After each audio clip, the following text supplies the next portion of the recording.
Hey, what's going on, guys? Welcome back to another episode of Forza Motorsport 1, and we are carrying on with the amateur events. 8 more to go until we move on to professional, and in this episode we are doing the Hatchback challenge, and we win a Renault Sport Clio V6 if we win this one. So we've got to jump in one of these in the garage, and we have a D1, which is Lancia Delta Integrale Evo, which we won recently actually. So if we hop in that,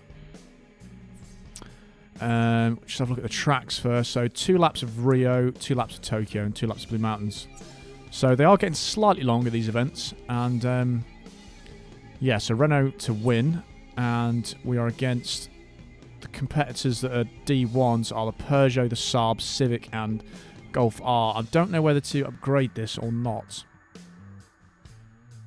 I think it's going to be close. I think if I might just see how we do without upgrading it. I think this is slightly down on power, but it's a decent weight though, the Lancia. So we'll give it a go, see what happens. We'll start on Rio. It is a bit more of a top speed track, especially the start, but it's got 4-wheel drive, so we'll see how we do.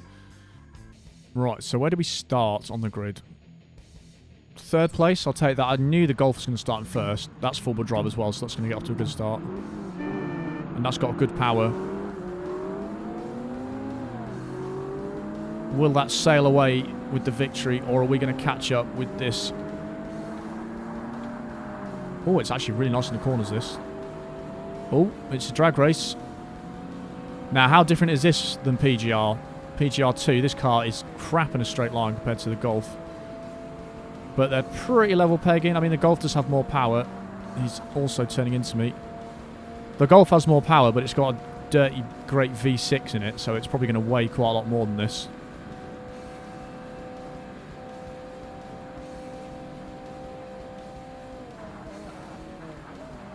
Oh, this actually handles really nice. This is a great little car.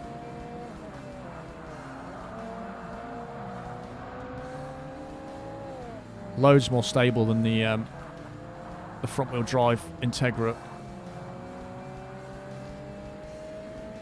Oh yeah, we're pissing this now.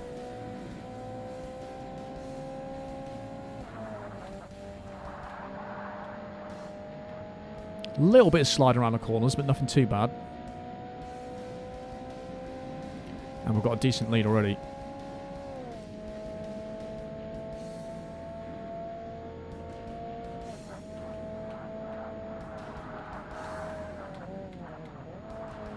This corner always does my head in. Oh, we're just going to get round with no damage.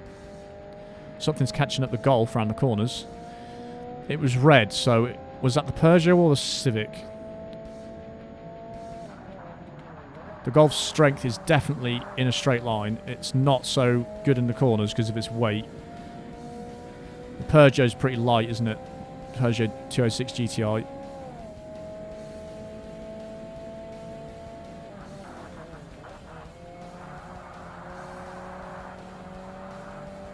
Feels so weird doing these massive tracks with these really slow cars. But at least I know what's coming up. Ah, this is doing it so easily. Golf stayed ahead.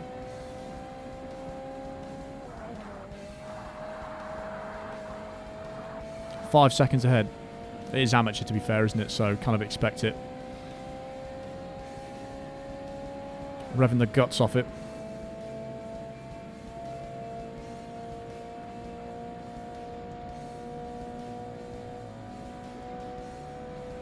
This is a 4-minute race, 4.5-minute race.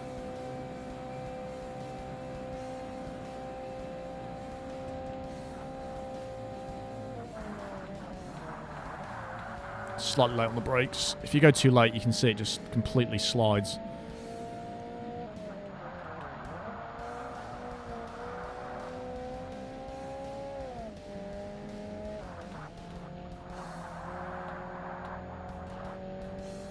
To be fair, it just slides in general. We are pulling away nicely though. 6 seconds. That was minimal sliding that time.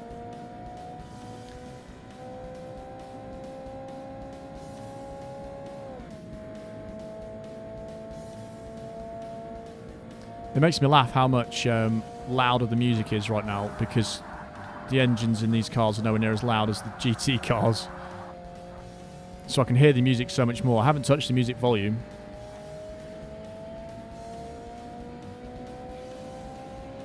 This is a great car to use, though, for this event. Didn't need to upgrade anything on it.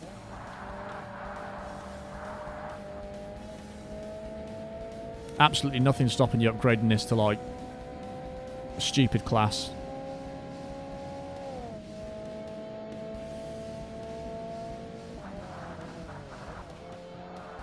But still, it's only 2 laps, so it's nice.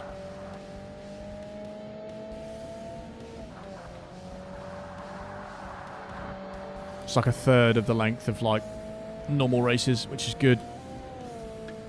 And we'll see what came second. It's got to be the Golf. I'm going to go Golf, then Peugeot, then Honda Type R. Golf. Oh no, it's the Saab behind it. That's interesting. Then it was the Civic, then the Peugeot. Okay, fair enough. All doing pretty similar laps, to be fair. 9,000 credits. Forgot what's next now. Blue Mountains was somewhere in here, wasn't it? Was that last? Yes, it was. In Tokyo now. 2 laps of this. And the Lancia should do this pretty damn easily here. Because it's obviously a more cornery track, this one. And also, start on this. They always slow down on the spits. This can be easy. 4-wheel drive launch for the win. Now we can slip past there because they do that every time for some unknown reason.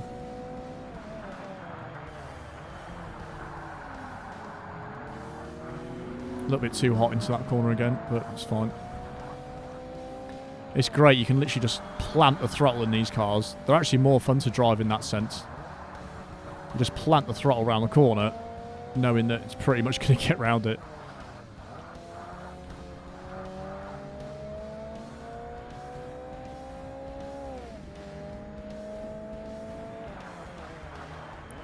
Doesn't actually sound too bad for a 4-cylinder turbo.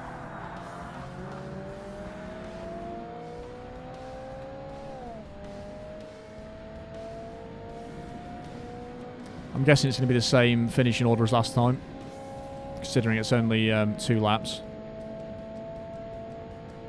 Where do I brake for this hairpin though? That's going to be the issue. I'm going to go there. That's far too early. I'm going to get dive bombed. Always the case on this track.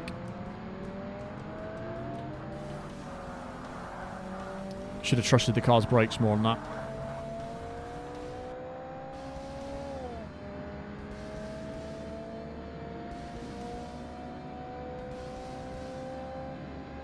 Oh, just about enough ahead of them.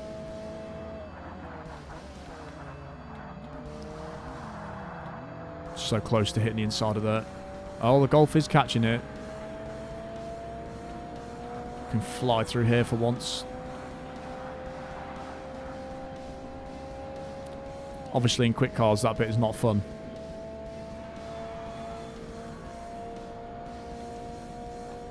And through there nice and easily as well.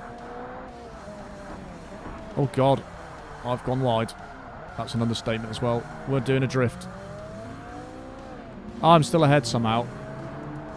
I completely misjudged that and got stuck on the wall as well. Oh, well, I'm going to get dive bombed in this, aren't I? We just know it's going to happen.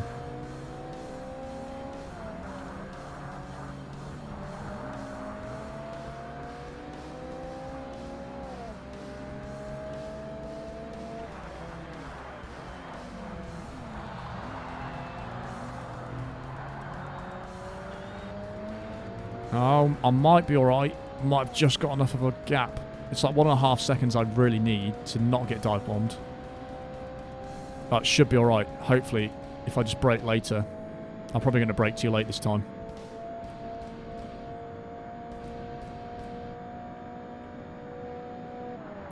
Yep. I'm going to use the wall to slow me down. I cheated, but it worked. Oh, the Saab's gone for a dive bomb.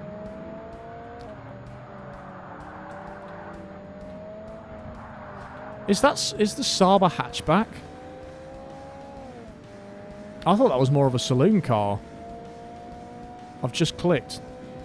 Surely. Unless it's like a fastback body style, because you can get hatchbacks that are like fastbacks. I did not think that was a hatchback though. It's a 9.3, isn't it?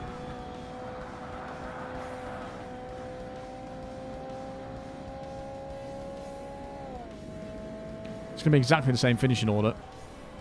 Golf, then Saab. 9.3, yeah. Then Civic, then Peugeot. Peugeot this time. Peugeot beats Civic. Yeah, I don't think the Saab's a hatchback, personally, but there we go. Maybe there's a technicality in it, actually is. Right, we're doing this twice in 2 events. Well, is it a hatchback? I don't know. It doesn't look like it should be a hatchback. It looks closer to a coupe or coupe or whatever the pronunciation is, depending on where you're from. But I don't know how I didn't cut that corner then, but that's fine. We'll take it. They are definitely going to catch me up on this one, because I suck on this track. And the Golf's top speed will definitely claw back some stuff here. Stick nicely to the inside. Here we go. Everyone's now behind me, which is the green car.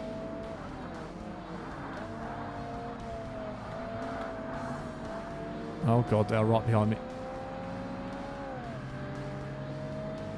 I don't know what the green one is.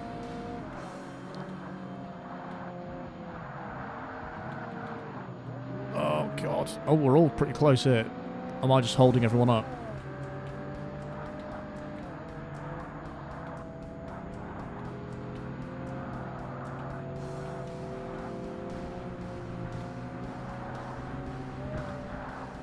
The ultimate cut.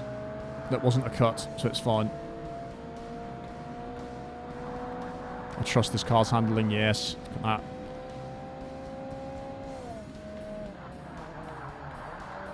It's also got better brakes than the Integra. Ooh, nearly lost it down there.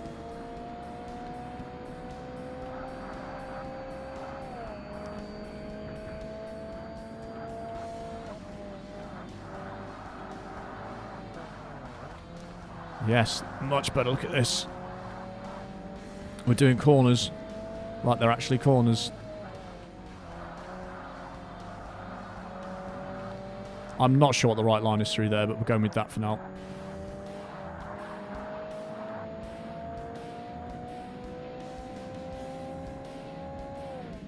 Easy, miles ahead. I've forgotten which car the green one is. It's been dropped a little bit there. Maybe it's one that's not normally in the top sort of 5. Lap number 2. It's going to be weird when we have more than 2 laps again. Oh, that was right on the limit of grip.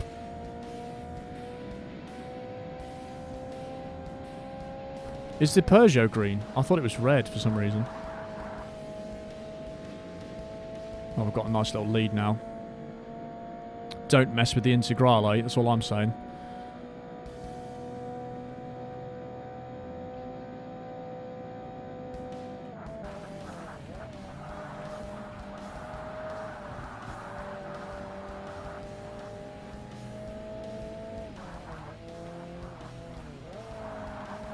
This part of the track I cannot do at all.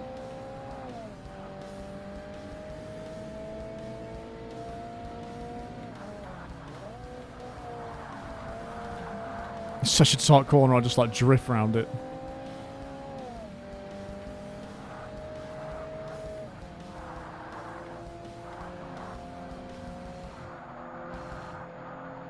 Now we're doing the correct lines at least.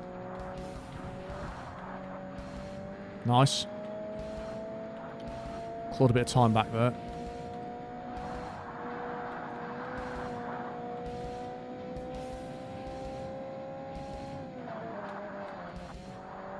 Hard on the brakes in there. Around the slippy bit. Yes, we've opened up the lead again. That's much more smooth as well.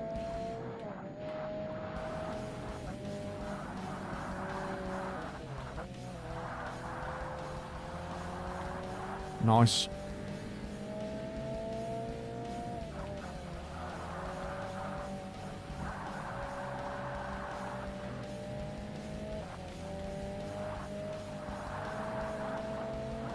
Oh, that went pretty well, actually.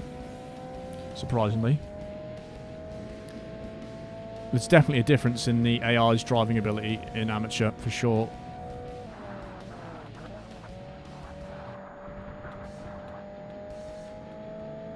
I love this, knocking out these episodes really quickly. I want to know what the green car was. I think it was in 4th. VW Corrado. Didn't think it was the Peugeot. Interesting that came in that position. And we've won this car, which is actually pretty awesome. Renault Clio V6. Rear-wheel drive, which is odd for a hatchback. But that's what it is. 255 horsepower. This thing's an actual beast. It's actually the RS, isn't it? I don't think it was the Clio V6 RS in PGR2. I don't think it's the RS version because it's matched with the Golf R, wasn't it? But this looks to be a bit better. The Golf R32, sorry, not the Golf R. C2, though. That's pretty good. Probably use that in another one. Again, don't think the Saab's a hatchback, but there we go. For a hatchback challenge. Right, so 71.7. Getting there. So next is Roadster Challenge. Open to cars with the Roadster body style, such as the Porsche Boxster. First place receives the Porsche 550A Spider, which I'm not interested in at all. And it is the Boxster that's going to be the one we have to use, unless we upgrade a Honda 2000. I don't think upgrading a Mazda or MR2 is really going to do much. And yeah, how many have we got left to do? 7 of amateurs. So how many races was in that as well? That's 3 races, and then we move up to 4. So this is the last one with 3 races. And then we move up to 4s, and I think it's just 4s, yeah. Cool, so that's the end of this episode, guys. Hope you enjoyed, as always, and I'll see you in the next one.